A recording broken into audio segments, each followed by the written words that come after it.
Failure doesn't begin with wrong decisions. It begins with small habits repeated every day. Let's start with the most obvious one, the habit of constantly watching short videos. The human brain was never designed to receive pleasure this fast, this frequently, and this effortlessly. Every 15 to 30-second video creates a dopamine spike, and your brain quietly learns one rule: if you want to feel good, pick up your phone. Over time, you lose control. When you're bored, you open your phone. When you're stressed, you open your phone. When you feel empty, you open your phone. Slowly, you lose the patience to read, to think deeply, to face the real problems in your life. Then comes the habit of wasting time, not because you have too much of it, but because you're avoiding something. You use entertainment to escape pressure, but the problem never disappears.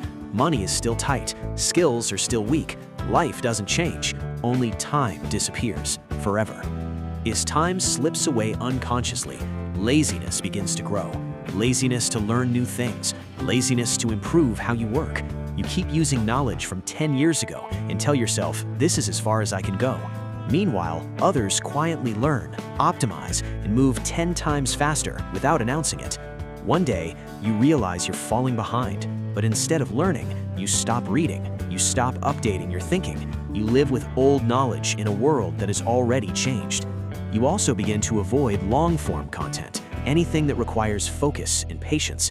You only want what is fast, easy, and light on the brain. Without realizing it, you close one of the greatest free learning channels of this era. When life starts to feel heavy, you don't face it, you play the victim. You blame circumstances, people, fate. You tell your story to others, but you take advice from people who are just as stuck. And the most dangerous lesson you learn is how to justify staying the same. You grow comfortable with consumption, eating, watching, playing, sleeping, while others use time to create value, build skills, and lay foundations for the future. Your emotions go unmanaged. Stress makes you run away. Sadness pushes you toward distraction. You never sit down and ask honestly, what is my real problem and what must I do to solve it? Then you start comparing yourself to others. You compare outcomes, but you never study their process.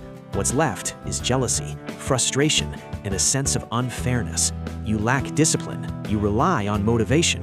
You quit halfway.